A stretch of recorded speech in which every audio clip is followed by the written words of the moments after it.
अलैकुम मुतजस्सिस सामीन। React JS series की ये छठी वीडियो और इसके अंदर हम कंपोनेंट्स और प्रॉप्स के बारे में पढ़ेंगे कि कंपोनेंट्स क्या होते हैं और प्रॉप्स क्या होती हैं। कंपोनेंट्स बेसिकली हमारी यूआई, जो हमारा यूज़र इंटरफेस है, कोई भी वेबसाइट है, उसके अंदर जो हमारे पास मुख्तलिफ़ चीज़ें दिख रही होती हैं, हम उनको एक ब्लॉक ऑफ कोड में रख देते हैं। मसलन जैसे हमारे पास एक लेट से बटन है, तो वो उसका हमने एक कंपोनेंट बना दिया, उसका डिज़ाइन, उसके क्लिक पे जो फंक्शनैलिटी होनी है, ये वो तमाम चीज़ें वो हमने ले जाके एक जगह रख दी। अब कहीं पे भी जाना है ना, हम उस बटन को कॉल करेंगे और वो आ जाएगा। इसी तरह हम और भी चीज़ें हैं, लेट से कोई कार्ड है हमारी वेबसाइट का, या हमारे पास कोई हेडर है, या कोई स्लाइडर है, या कोई और चीज़ है, तो वो चीज़ें हम अपनी वेबसाइट पे एक एक दफ़ा बना ली हमने कंपोनेंट। अब जहाँ जहाँ दिखाना है हम उस कंपोनेंट को कॉल करते जाएंगे। ये बेसिकली कंपोनेंट का कॉन्सेप्ट है। अभी हम रिएक्ट में कंपोनेंट बना के भी देख लेते हैं। तो हमारे पास इस वक्त जो है ना, ये एक हमारी जो एग्जिस्टिंग ऐप चल रही है, ये वो है। और अभी हम जो एग्जिस्टिंग कंपोनेंट जो हमारे साथ हमें डिफ़ॉल्ट मिला था, उसको, ये हेडर वाला सेक्शन, ये सारा हम ख़त्म कर देते हैं। इधर सोर्स पे आते हैं और यहाँ हम कहते हैं एक कंपोनेंट का फ़ोल्डर बनाओ। कंपोनेंट के फ़ोल्डर के अंदर हम एक बटन का कंपोनेंट बना लेते हैं, और ये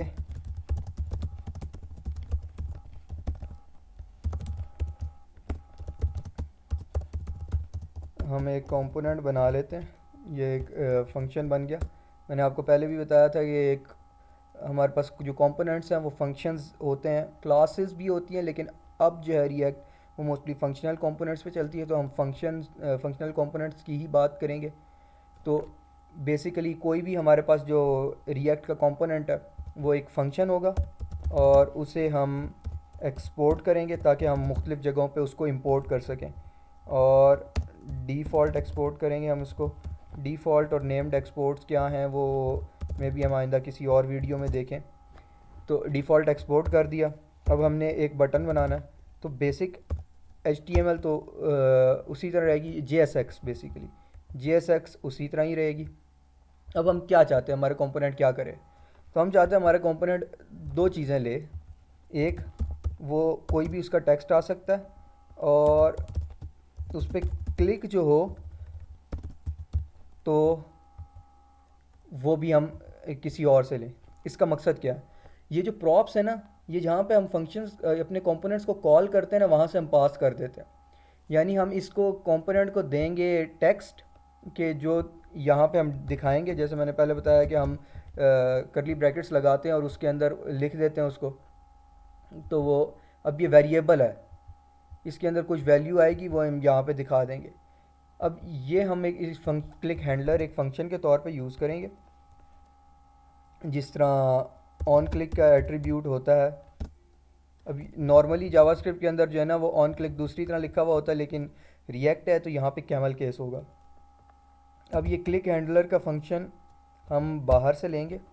अब इसका मकसद क्या है, देखो, कहीं पे भी अब हमने कॉल करना है ना, तो हो सकता है कहीं पे हम क्लिक करें तो हम कोई फॉर्म सबमिट कर रहे हो, कहीं पे हम क्लिक करें तो हम उसको लेट से कोई चीज़ एक्सपेंड कर रहे हो, कोई हमारे पास क्लोज हुई हुई थी चीज़, उसको हम एक्सपेंड कर रहे हो। कहीं क्लिक करें तो हम उसे हाइड करना चाहें।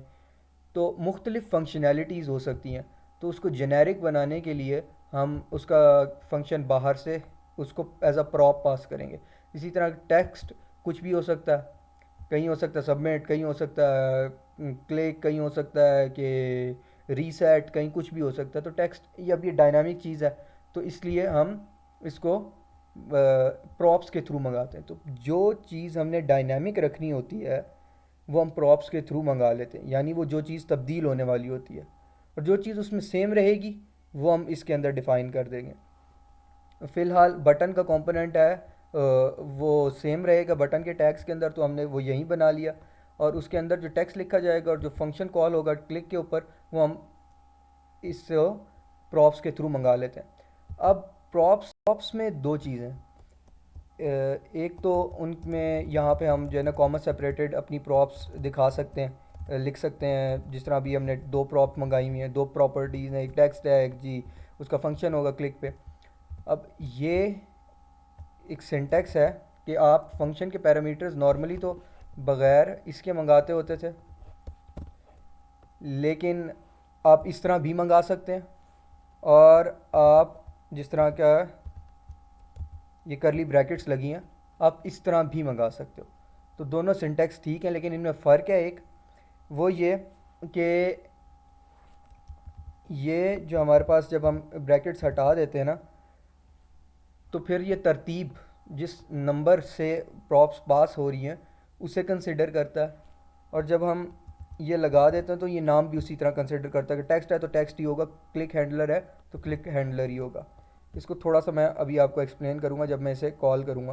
तो ये बटन का कंपोनेंट मैंने मंगा लिया, ये आपने ये सजेशन दे रहा है मुझे, मैंने इसको एंटर किया, ये ऊपर इंपोर्ट हो गया होगा। ये देखें कि कंपोनेंट के फोल्डर में जाओ और फिर वहाँ से बटन में जाओ।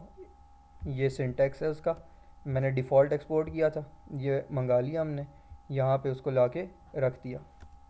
इसे मैं सेव कर लेता हूँ। अब उसमें मैंने टेक्स्ट और उसका क्लिक हैंडलर पास करना है एज अ प्रॉप। तो अभी देख लेते हैं हमारे के पास क्या आ रहा है। अभी ये देखो बटन इस तरह आ रहा है, इसमें ना टेक्स्ट है ना डिज़ाइन है। तो मैं सबसे पहले टेक्स्ट पास करता हूँ। टेक्स्ट में मैं उसको रख लेता हूँ, उसका नाम क्लिक मी, ऐसे कर लेते हैं। और क्लिक हैंडलर के लिए मैं एक फ़ंक्शन अलग से बना लेता हूँ।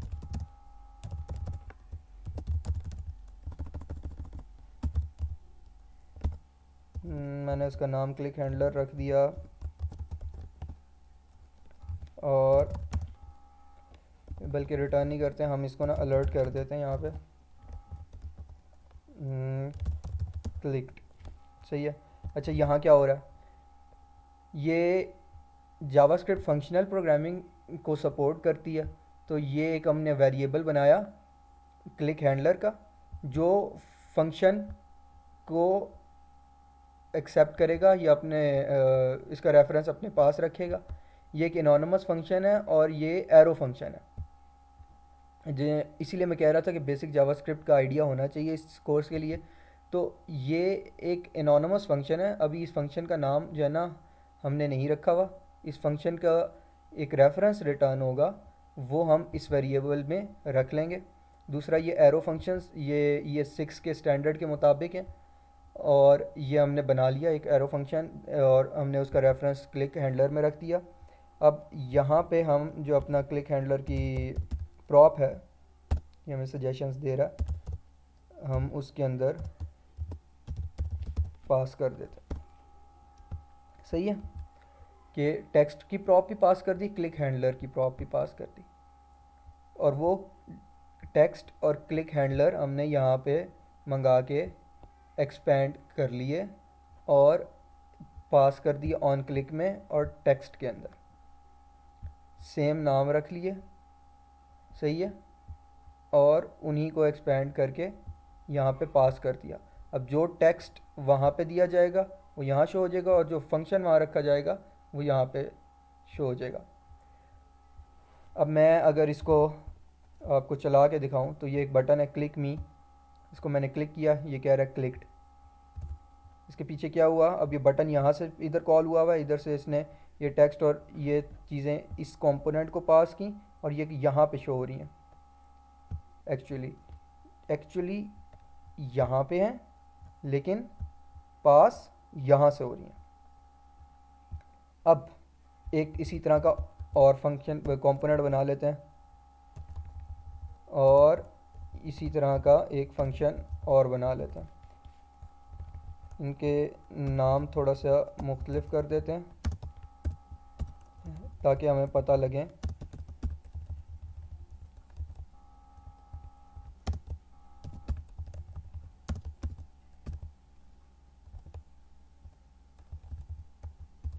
अब मैंने पहले कही थी कि हम एक दफ़ा लिख लिया उसको, अब मल्टीपल टाइम उसको यूज़ कर सकते हैं। तो ये बटन का कंपोनेंट एक दफ़ा बना लिया। अब देखें, एक में टेक्स्ट हमने कुछ रखा है, दूसरे में कुछ और रखा है। इसी तरह एक में एक फंक्शन पास किया, दूसरे में दूसरा फंक्शन पास किया। अब जब हम इसको व्यू करेंगे, दो बटन्स हैं, ये कह रहा है कि क्लिक, पहले वाला क्लिक हुआ, और ये कह रहा है कि दूसरे वाला क्लिक हुआ। अलग बटन्स, अलग टेक्स्ट, अलग फंक्शनैलिटी, लेकिन कंपोनेंट एक ही है। अब हम उसको जगह जगह यूज़ कर सकते हैं डिफरेंट प्रॉप्स के साथ। अब इसमें थोड़ी सी हम इसकी स्टाइलिंग भी देख लेते हैं। तो बटन की हम स्टाइलिंग कर देते हैं, button dot C S S. मैं इधर एक क्लास बना लेता हूँ, बटन स्टाइल कह देते हैं हम उसको, और उसे हम कह देते हैं कि बैकग्राउंड कलर उसका हो ब्लू सा रख लेते हैं। हाँ, ब्लू सा रख लिया। टेक्स्ट का कलर हम वाइट रख लेते हैं, और विड्थ दे देते हैं इसको 100 पिक्सल, और हाइट लेट्स से 30 पिक्सल कर देते हैं। और क्योंकि साथ जुड़े हुए हैं तो मार्जिन हर तरफ से इसकी रख देते हैं हम 10%, मार्जिन 10% रख देते हैं, और थिंक यही रखते हैं। अब हमने स्टाइल्स इंपोर्ट करने होंगे यहाँ पे, जिस तरह हमने देखा था डिफ़ॉल्ट ऐप जेएस में हुए थे। तो हम पाथ देते हैं button dot C S S, और फिर हम यहाँ कहते हैं इसको क्लास नेम, और उसके अंदर बटन स्टाइल को हम मंगा लेते हैं। अब ये देखें, ये दोनों में अप्लाई होगी। इसका बॉर्डर सही नहीं लग रहा, हम इसके बॉर्डर की भी थोड़ी स्टाइलिंग कर देते हैं। बॉर्डर नन कर देते हैं कि बॉर्डर कोई ना हो, और बॉर्डर रेडियस जो है वो लेट्स से 5 पिक्सल कर देते हैं। ये देखें, अच्छा एक चीज़ आपने नोटिस की होगी कि खुद ही रिफ़्रेश नहीं हुआ, आ गया। ये हमने पिछली वीडियो में भी बात की थी कि रिएक्ट जो सिर्फ तब्दीली हुई भी होती है उसको रिफ़्लेक्ट करता है। अब ये दो बटन्स आ गए हमारे पास, हमने एक पे क्लिक किया, इसी तरह हमने दूसरे पे क्लिक किया, अलग अलग फंक्शनैलिटी आ गई। और ये हमने इसके स्टाइल्स यहाँ पे इस बटन के कंपोनेंट में मंगा के अप्लाई कर दिए। अब स्टाइल पूरी वेबसाइट में कहीं पे भी, लेट से हमने बटन का स्टाइल पूरी वेबसाइट में अमूमन कोशिश करते हैं कि एक तो तरह के बटन हो, एक थीम सेट हो जाए और वही चलती रहे। बहुत ज़्यादा जो है ना तब्दीली नहीं करते उस थीम से हट के। तो इसी तरह करते हैं, फिर एक स्टाइल की क्लास बना लेते हैं, कंपोनेंट्स को दे देते हैं, और उसकी फंक्शनैलिटी मुख्तलिफ होती है, डिज़ाइन तकरीबन सेम होता है। तो वो हर जगह जो है ना सेम डिज़ाइन मुख्तलिफ फंक्शनैलिटी के साथ चल रहा होता है। हमने वही कॉन्सेप्ट यहाँ पे भी किया। सेम डिज़ाइन है, टेक्स्ट मुख्तलिफ है, फंक्शनैलिटी मुख्तलिफ है। अब इसके अंदर आप कुछ भी फंक्शन परफॉर्म कर सकते हैं, लेकिन आपका डिज़ाइन सेम है। डिज़ाइन भी आप चाहें तो डिफरेंट कर सकते हैं। यहाँ आप एक और दे दें क्लास 1 के नाम से, और वो इधर पास कर दें, ये भी आप कर सकते हैं। लेकिन अभी मैं वो सिंटेक्स नहीं दिखाऊंगा, क्योंकि उसमें फिर टेम्पलेट लिटरल्स का एक कॉन्सेप्ट आ जाता है, वो ज़रा मुख्तलिफ है इससे। तो ये हमारे पास सिंपल प्रॉप्स और कंपोनेंट का कॉन्सेप्ट हो गया। इंशाल्लाह अगली वीडियो में और चीज़ों को डिस्कस करेंगे। अब तक इतना ही है। फ़ी अमानिल्लाह।